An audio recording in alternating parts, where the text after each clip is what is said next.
I'm going to show you two simple wall drills that you can do at home to improve your acceleration and top speed mechanics. You can do this with a buddy. You probably want to film yourself doing this so you can see what you look like, because when you start perfecting the little things such as your movement and technique, it will take a lot of energy leaks out of your running form, and when you do things such as a 40-yard dash, you'll become so much more efficient and probably lower your time while feeling like you're expending less energy, okay? First, we're gonna talk about acceleration, which is the drive phase, the first 5 to 7 yards. The biggest difference between acceleration is your legs are moving in a piston-like action rather than top speed when you're upright, doing more of a cyclical-like action. So I'm gonna have Chris go up against the wall. Let's see it, buddy. Big slap. He's got that nice forward lean. Now, first thing is when people have a forward lean, athletes have forward lean, I think they think about hunching over rather than standing at a tall posture and get a forward lean through their hips. So make sure that they are in line from head to toe with that forward lean. Now next, I want him to bring his foot up into a sharp shin angle position. I want his heel barely off the ground so I can slide a credit card, and this toe is flexed up. This is a really good position right here. Now, when you're accelerating the first 5 to 7 yards, I want you to see that his action of punching into the ground is very piston-like. And when he switches his legs, that he's not going into plantar flexion. He's keeping that toe up the whole time when he switches.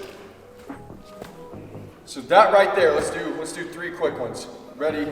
Go! 1, 2, 3, go! 1, 2, 3. It's punching down at the ground behind him. And with that said, last thing, you want to have a still upper body, a statue. Do it one more time. Ready? Go! Okay, go ahead, relax. So another thing you can do with this to learn how to get power out of that back leg is to do something called a load and lift. So I have a sharp forward lean, sharp shin angle, toes pointed up. You're gonna load, coil up into this front leg that's bending down. And when you lift, you're gonna extend off that leg, drive that knee forward. You want this toe to glide against the ground. So load, lift, load, lift. Okay, so those drills will help your drive phase, help you not become cyclical off the start, give you more of a piston-like action, and create more force when you go into your next phase, which is top speed. Okay, so for top speed mechanics, I'm gonna have you come over here so you can use the wall once again. Okay, you'll have an athlete or yourself put your hand on the wall. Okay, you're gonna bring that inside leg up into a top speed position. So acceleration, sharper shin angle, toes pointed up, top speed, you're at about 75 to 90 degree hip flexion. Toe is still pointed up. Now, I'm sure that you've been taught that when you cycle through, you're kind of spinning the ground, spinning the earth. I think that's a good cue for some, but I don't want you to feel toesy. When you're running at your top speed and you're standing tall in your posture and you're really striding out, a lot of people who think about scraping the ground end up overreaching and they're not putting as much force into the ground. So what I want you to think about doing is breaking up the cyclical action into 3 parts.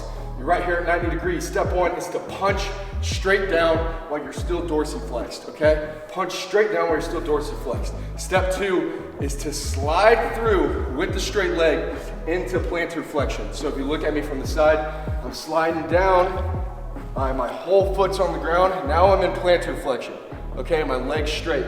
Step 3 is to cycle up. You go from a butt kick, not scrape it behind you, but more heel up towards your butt. Cycle through to a dorsiflex position back to the start, okay? Now you have to be able to do all 3 of these stages of a cyclical action while keeping your upper body still. Because if you're crunching while doing all this, your hip flexors are weak, your core's weak, and you're gonna have a lot of energy leaks, okay? So let's take it through one more time. Dorsiflex, standing tall, slide forward, lean. Step 1 is to punch straight down.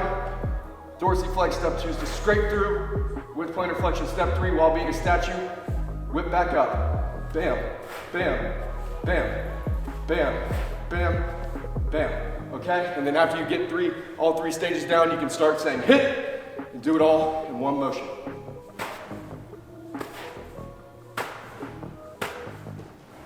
I want you to be relaxed. Feel relaxed.